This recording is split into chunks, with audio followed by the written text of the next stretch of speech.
Hey, good morning. I want to talk this morning a little bit about incorporating evidence, outside evidence, which is kind of the one of the hallmarks of academic writing is bringing in outside evidence, information that you haven't yourself created.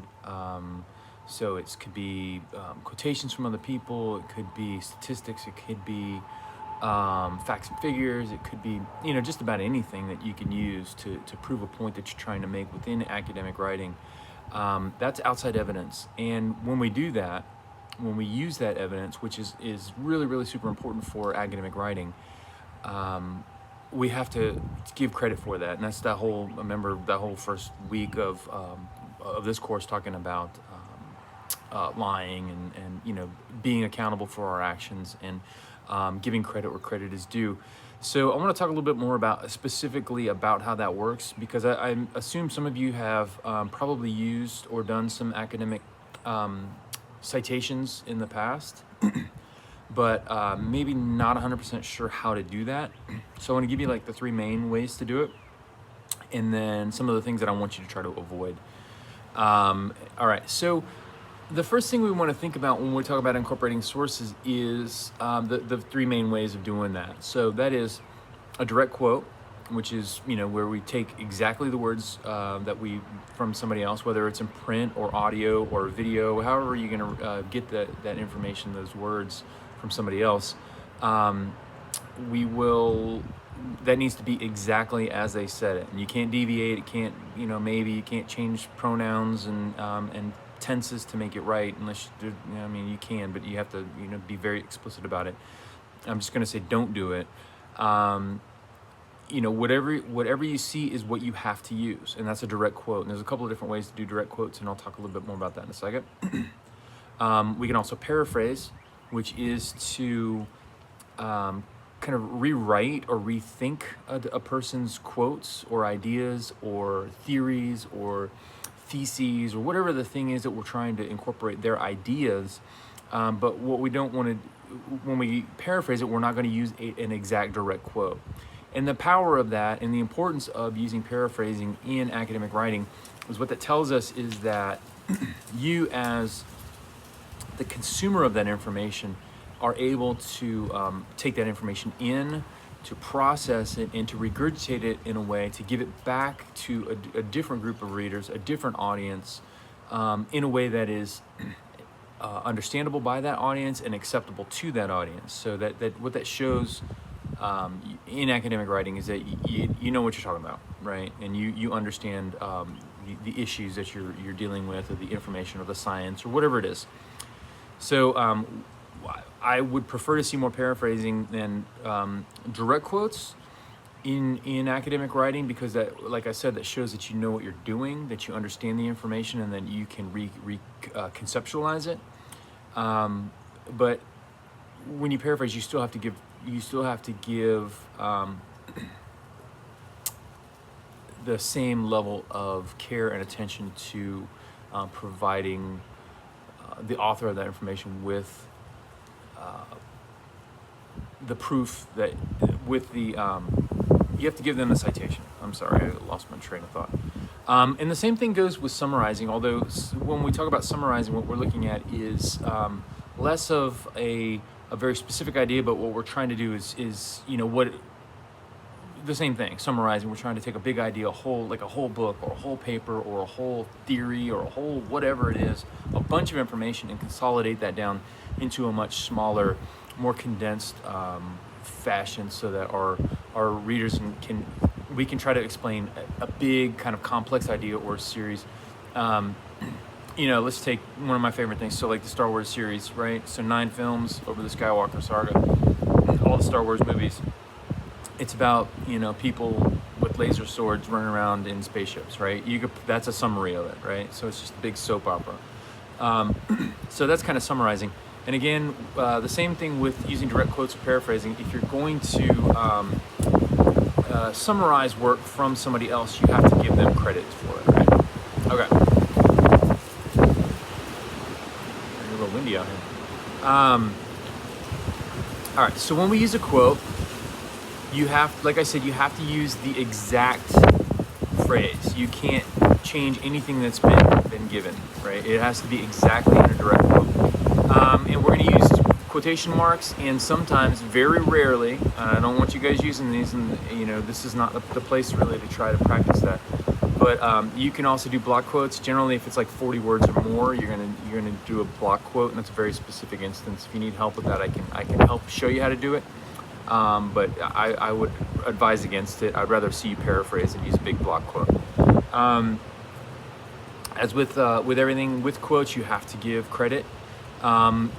MLA, APA, Chicago, IEEE, all the different formats, they all have a different way of doing it. In most cases, the two that we're going to use, MLA and APA, it's going to be parenthetical citations that you're going to use. And I'm going to show you how to do that. I've already shown you the MLA format, and I'm going to show you the APA format here pretty soon too. And then punctuation really does matter here. Where you're going to put the quotation marks. In American English writing, we generally put the at the end of, if it's going to be at the end of quote's going to be at the end of a sentence, it's going to require the period inside the quotation marks. But if you're going to have a quotation in academic writing, it's probably going to need that parenthetical citation at the end. So your parentheses is going to go at the end. So the way that works is if you have your parenthetical citation at the end of the sentence, like you're going to probably almost always have an MLA, you're going to have the quote is going to end, then you're going to have your parenthetical citation, and then you're going to have your period. The period says that the parenthetical citation goes to the quote, so it's important. All right. All right. So when we talk about summarizing, like I said, it's a condensation of somebody else's work. It saves space, so if you need to save a little space instead of having a big run-on sentence, that's good, or a whole bunch of quoting. And then, like I said again, the importance of summarizing is that it shows your reader that you understand the information and that you can properly reconceptualize that for the appropriate audience. All right, so let's think a little bit now about actually doing the work of incorporating outside evidence. And so when we're going to do a quote, using quotes is not too hard. You take a partial quote and you're going to put it in. Never going to use a full quote. We'll talk about that in a second. But what oftentimes fails, or developing writers fail to do, is to understand how to use signal phrases, or that information has to be outside evidence. Outside information has to be properly contextualized when you present it to your reader. So you can't just put a quote in the middle of a sentence and have that be enough. That's not it. In fact, if you use a full quote, or like a full sentence from somebody else, you're probably gonna fall into the trap of not using signal phrases. So what we want to do, and when we're using these quotes, is to tell who it's from, who the information we came from, and then we want to give a little bit of a signal word, signal phrase. So that's going to usually be some kind of a verb that is going to introduce that quote that's coming, to kind of give it some context, right? So if we look here, we're going to see, so here's some like, so James suggests, or Hendricks argues, or West notes.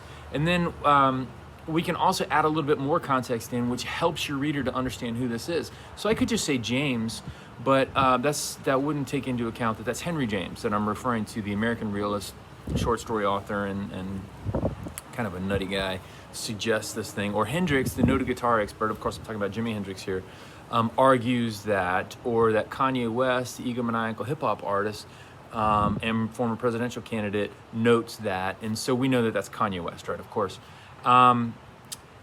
So what these signal phrases help to do is let your reader understand that I'm going to present somebody's information, and I'm going to give you their qualifications, right, to show that their information is important and valid and useful to them as a consumer of the information that you're presenting. I don't know if that makes sense.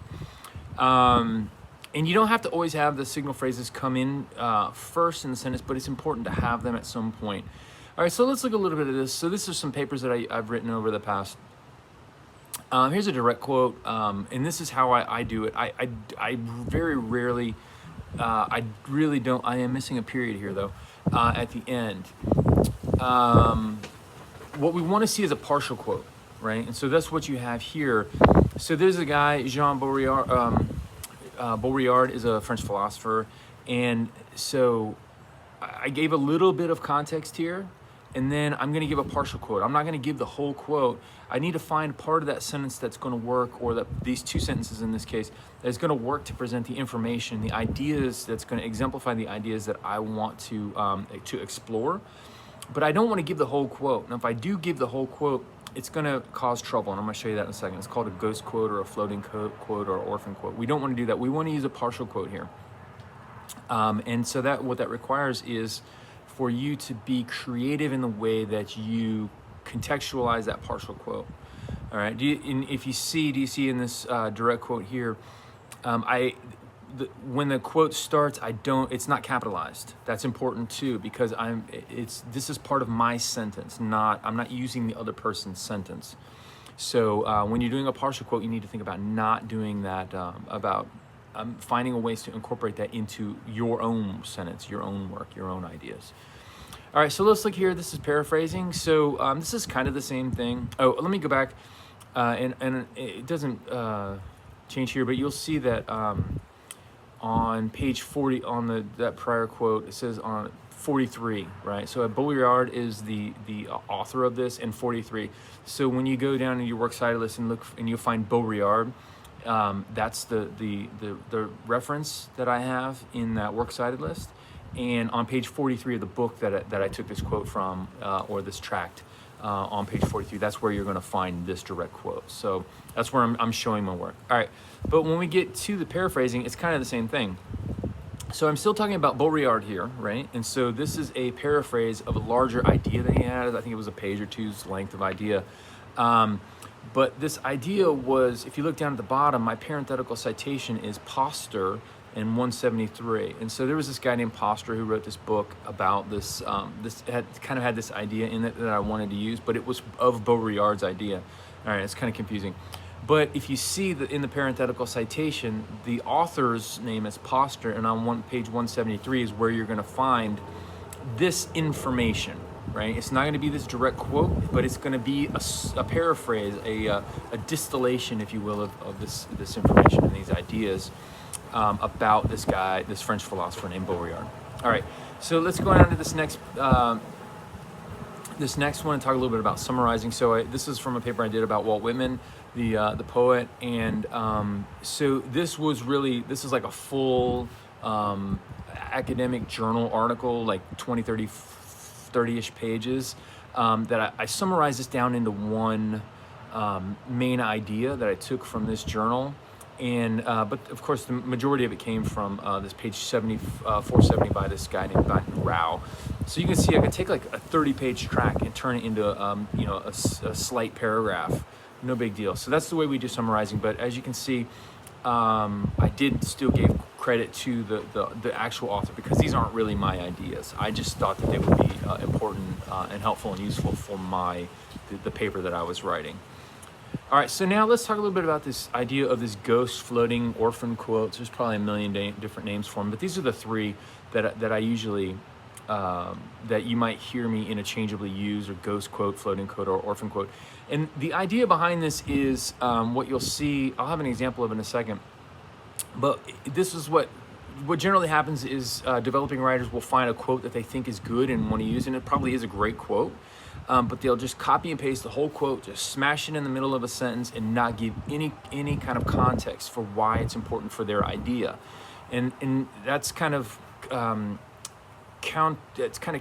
counter to what we're trying to do in academic writing, is use outside evidence to prove our ideas, right? So that's kind of the tough thing, is to kind of get over that hurdle, to understand that I'm not just getting quotes because it's going to sound important, or to maybe it's to prove a point, but it's kind of because I have to have three sources, or whatever the thing is. What we're trying to do in academic writing is use outside evidence to prove our points, and that's why we need to do this. Like I showed you in a previous example, These are some examples of some signal phrases or signal words that we can use. So if you have the author, or whoever we get you this information from, you could say, illustrates, or suggests is one that I use quite a lot, because that's an easy way of our being able to interpret their work, right? So these all help us to interpret or to use that other person's ideas in a way that is beneficial for us, right? All right, so let's do this. The easiest way to do it is to look at this. So here's some examples of ghost, floating, or orphan quotes.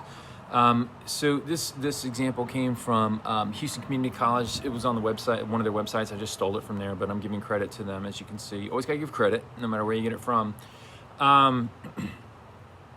But in this first kind of small paragraph here, you'll see what they did was this floating quote, orphan quote, or ghost quote. As you'll see in blue here, it says, the attitude will not stop in the classroom, but will carry on into the business world. And they have it almost kind of properly cited for MLA, but not really. Okay, do you see you have the period, and then the quotation mark, and then the parenthetical citation comes outside of that. So if we're going to do that properly, we would need to put the period outside of the parenthetical citation after that wanky or whatever, how you pronounce the name, wank, wherever. All right. So when we're going to fix this, though, is what we're going to see in the blue is we have this signal phrase here, right? So this wanky points out in her essay. So this is our signals phrase, which incorporates a signal verb, right? That flag or the signal verb. So we have the author. They're kind of telling us how this person is trying to contextualize this information. And then we have, towards the end of the sentence, the last half of the sentence is our partial quote, and then our parenthetical citation, and then a period. So on page, if we go down to our works cited list, this under the WNKE or WNKE entry in our works cited list on page 560 of whatever that resource is, we should find this direct quote. But the author understands enough, the author of this paragraph here understands that they don't need to use the whole quote, because they need to show that they can recontextualize the information from this author. All right, a little bit about plagiarism. All right, of course, by properly citing information, it helps us to avoid plagiarism, and that's important. There's some things that we don't need to cite, though, okay? Not everything needs to be cited. Common knowledge stuff, 50 states, yes. The moon is made out of green cheese. We don't need to cite that. Just kidding. But that the Earth is round. We don't need, that's common knowledge. That we live in a heliocentric, universe. All that kind of stuff. We don't need to do that. If it's information that your audience will know, because if you're writing for a specific audience, like if I'm a chemist and I'm writing in a chemistry magazine, there are certain chemistry, base level kind of chemistry ideas that I'm going to have to assume that somebody reading a chemistry magazine is going to understand. So there are some things that, and that's kind of a fine line between you and your editor or whatever it's going to be working out, whoever's helping you out with your work. You're going to have to kind of understand that and kind of take your audience into consideration. But that's one that you're going to have to figure out on your own. Stuff that's really easily accessible or is pretty well known stuff, you don't really have to cite. The Constitution, if you say the Second Amendment, I know you're talking about gun rights, right? So that's in our culture, there's a shorthand there. You say Second Amendment, you start getting into like the 23rd Amendment, we might need to talk a little bit, right? So you might need to talk about that. Or if you're going to reference the Bible, you're going to be very specific. There's ways to do that. If you're going to talk about it as a piece of literature, please don't ever use the Bible as a citation, as a source, as some kind of or the Torah or the Bhagavad Gita or the Quran or anything as some kind of like source of information that's going to prove your point. It's not, you can't prove that. That's beliefs. Beliefs are different than evidence. In fact, you can hold both without having any trouble, but you can't use your beliefs to prove an academic point. You just can't really do it. So understand that. And you don't have to cite your own work. So if you've written something previously, if it's your own idea from something previously, you don't have to say, well, back in a paper that I wrote in 3rd grade, and cite that. You don't have to do that. If it's your own work, it's your own work. There's no big deal. And just remember, you always need to give credit is due. All right, so let's look a bit about this, about incorporating sources. All right, so let's look at this. I took this from the College of Western Idaho. They gave these examples, and I really like them. So there's two different ways to summarize or to paraphrase this one sentence, right? Because that's what we like to do, is paraphrase. So the sentence says, the writing center appears to have cat mascots because cats are incorporated into signage and flyers. So where it becomes plagiarism is if we're not going to give credit for this idea, right? So if we look at the way that this is color-coded, you're going to see that there are parallels between these first two sentences that are so close that they really border on plagiarism, because we haven't given credit and the wording is so very close, right? However, if we go down to this paraphrase down the bottom, we're going to see that it's kind of mixed up a little bit enough. The source suggests that images of cats can be found throughout the writing center because they chose cats for mascot, blah, blah, blah. But the most important thing here is that there is a parenthetical citation that is properly done, right? At the end of the sentence, it gives credit to the source. All right, this is a lot, I know. Here's the most important thing, is no floating or orphan quotes. Don't do that.